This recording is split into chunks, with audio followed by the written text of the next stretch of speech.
My name is Charlotte. I work at a marketing company in the city. Every morning, I wake up at 6. I shower, drink coffee, and put on my best clothes. I want to look professional. I want to fit in. My boss is Mr. James Mitchell. Everyone calls him Mr. Mitchell. He's 35 years old. I'm 28. He has dark hair and serious eyes. He wears expensive suits. He drives a black car. He never smiles at work. I started working here 2 years ago. I was fresh out of college. I needed this job badly. My student loans were huge. My apartment rent was high.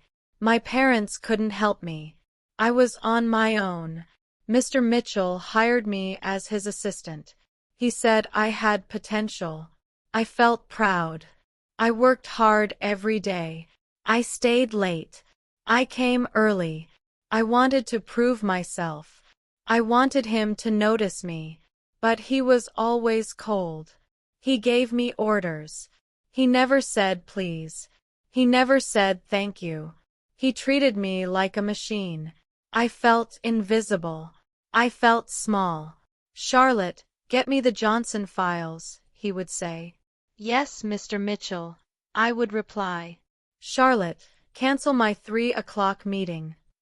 Right away, Mr. Mitchell. This was our daily routine. Work and nothing else. I started to think he didn't see me as human. I was just another office tool to him. My friends thought I was crazy. They said I should quit. They said I deserved better. But something kept me there. Maybe it was the steady paycheck. Maybe it was something else. Something I couldn't name yet. One Friday evening, everything changed. I was working late again. The office was empty. Only Mr. Mitchell and I remained. The cleaning crew had gone home. The building was quiet. I was typing reports when I heard a sound. It came from his office. It sounded like crying. I stopped typing. I listened carefully. Yes, someone was crying. I knocked on his door softly. Mr. Mitchell? Are you okay? Silence. I knocked again. Sir, I heard something. Do you need help? The door opened slowly. Mr. Mitchell stood there. His eyes were red. His face was wet. His perfect hair was messy. I had never seen him like this. I'm fine, he said. His voice cracked. You don't look fine, I said gently. He stared at me. For the first time, he really looked at me. Not through me. Not past me. At me. My father died today, he whispered. My heart stopped. I forgot he was my boss. I forgot about work. I only saw a man in pain. I'm so sorry, I said. Do you want to talk? He shook his head. But then he started crying again. Big, heavy sobs. I couldn't stand it. I walked into his office. I closed the door behind me. Sit down, I said. Please. He sat in his chair. I pulled up another chair. I sat next to him. We were closer than we had ever been. Tell me about him, I said. For the next hour, he talked. He told me about his father. A kind man who worked 2 jobs. A man who taught him to be strong. A man who never got to see his son become successful. I built this company for him, Mr. Mitchell said. He always believed in me, even when I didn't believe in myself. I listened. I didn't judge. I didn't give advice. I just listened. Sometimes that's all people need. When he finished talking, he looked at me differently. Thank you, Charlotte, he said. I didn't know you cared. I always cared, I said. I just didn't think you wanted me to. That night, something shifted between us. The wall he had built started to crack. I saw the real man behind the boss mask. The next Monday was different. Mr. Mitchell said good morning to me. He smiled. It was a small smile, but it was real. How was your weekend? He asked. I almost choked on my coffee. He had never asked me a personal question before. It was nice, I said. How are you doing? After Friday, I mean. Better, he said. Thank you for staying with me. It meant a lot.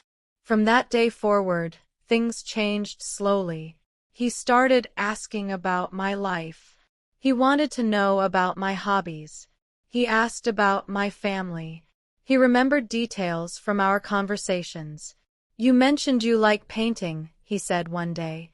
What kind of paintings do you make? Just landscapes, I said. Nothing special. I'd like to see them sometime, he said. My heart skipped. Was he being polite? Or did he really want to see my art? We started having lunch together. At first, it was about work. Then we talked about books, movies, life. He was funny. He was smart. He was kind. I wondered why he hid this side of himself.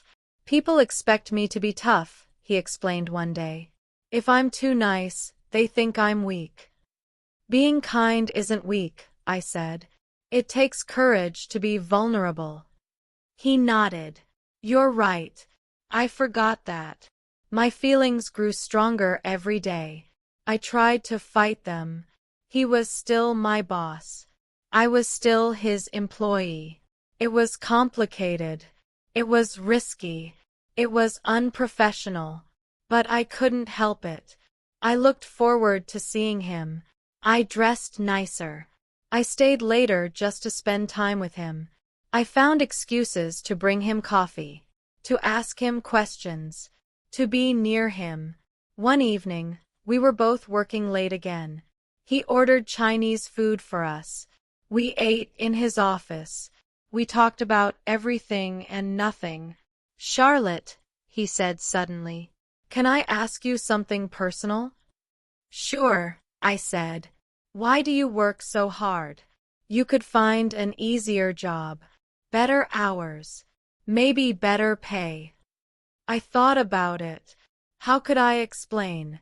How could I tell him the truth? I like the challenge, I said. It was partly true. Is that all? He asked. He was looking at me intensely.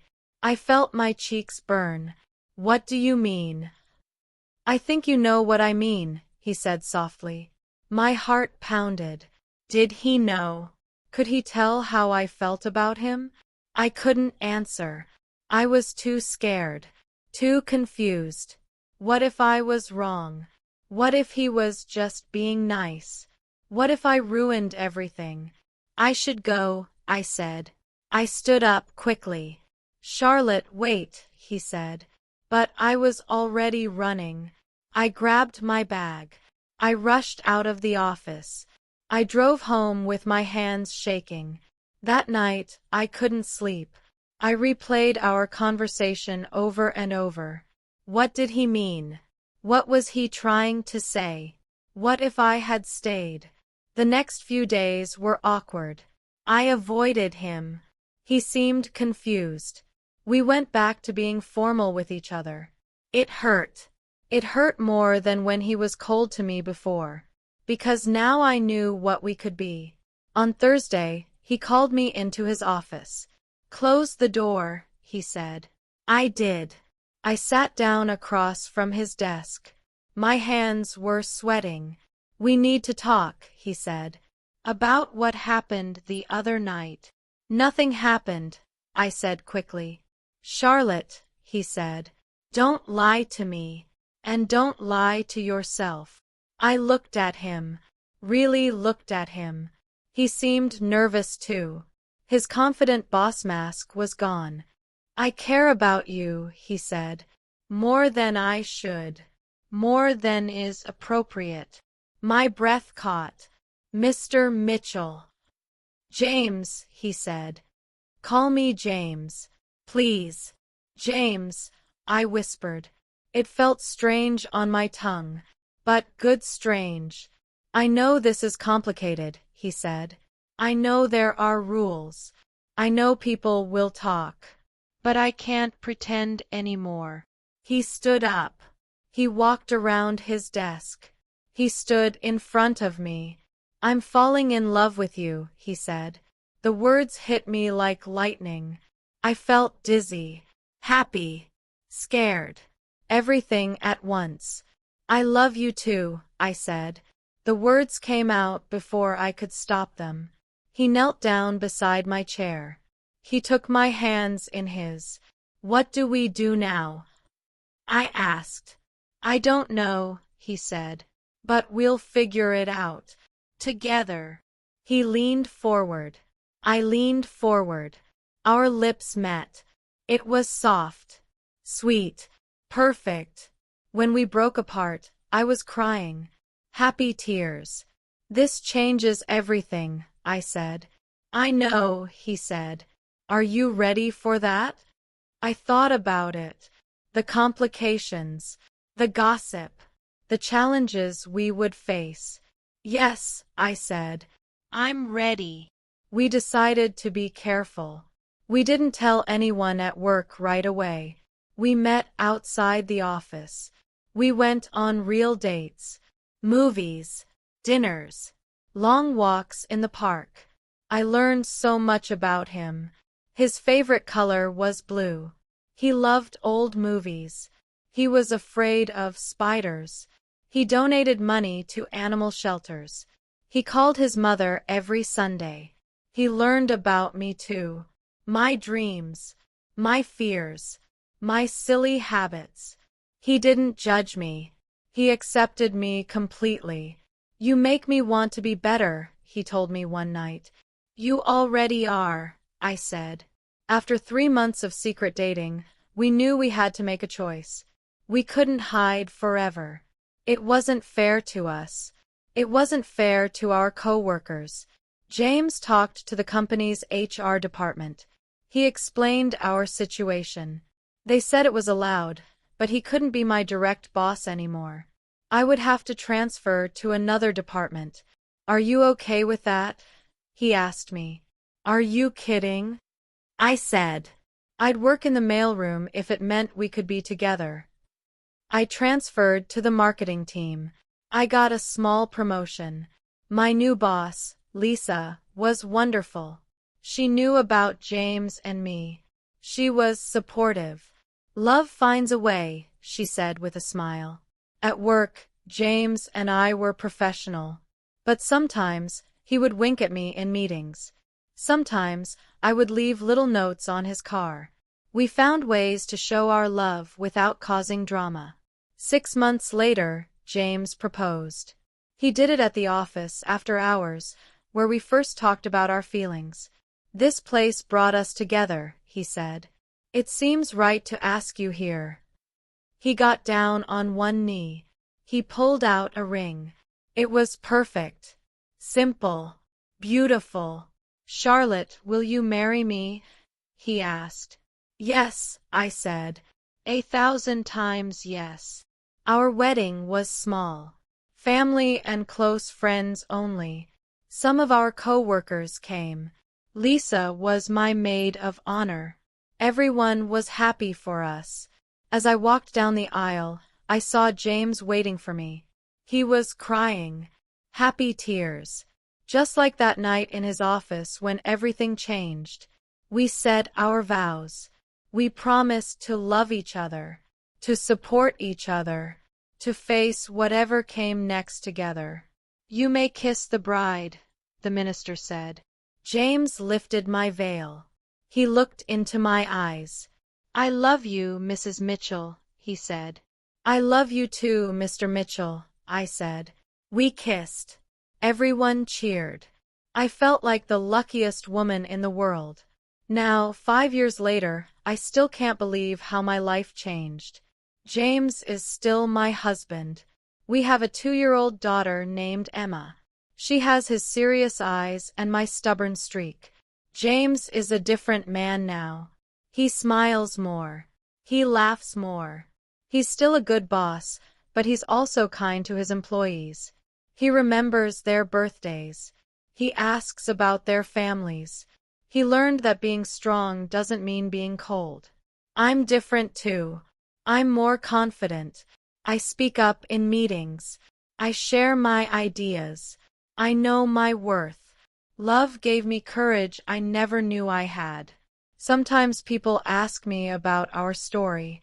They want to know if it was hard, if people judged us, if we regret anything. The truth is, it wasn't easy. Some people did gossip. Some people questioned our relationship.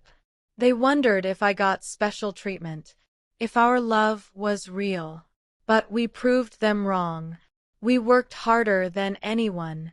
We kept our personal life separate from work. We earned respect through our actions, not just our relationship. Yes, there were challenges. Office relationships are complicated. There are power dynamics. There are rules to follow. There are people who won't understand. But love is worth fighting for. Real love. The kind that makes you better. The kind that supports you when you're down. The kind that celebrates your victories. James and I found each other in the most unexpected place. In a cold office. Behind professional masks. Between deadlines and meetings. We learned that you never know where love will find you. Sometimes it's hiding in plain sight. Sometimes it's in the last place you'd look. Sometimes it's wearing a business suit and giving you orders. We learned that timing matters, but so does courage. We could have stayed boss and employee forever. We could have been too scared to try. We could have let rules and expectations stop us. But we didn't. We took a chance. We risked everything. And we won. Our daughter Emma asks me sometimes about how Mommy and Daddy met. I tell her we met at work. She giggles and says, "That's boring." Maybe it sounds boring, but to us it was magical. It was everything.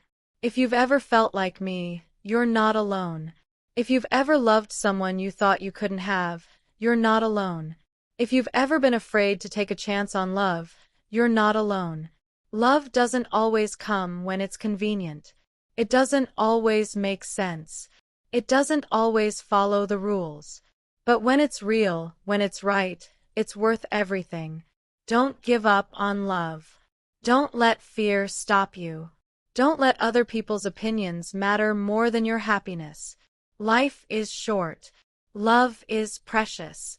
If you find it, hold on to it. Fight for it. Believe in it. Because sometimes, just sometimes, the person giving you orders might end up giving you everything you ever wanted. Sometimes your boss might become your husband. Sometimes the most professional relationship might become the most personal love story. And sometimes, if you're very lucky like I was, your happily ever after might be waiting for you right there in the office, behind a desk, wearing a suit, and wondering if you feel the same way too.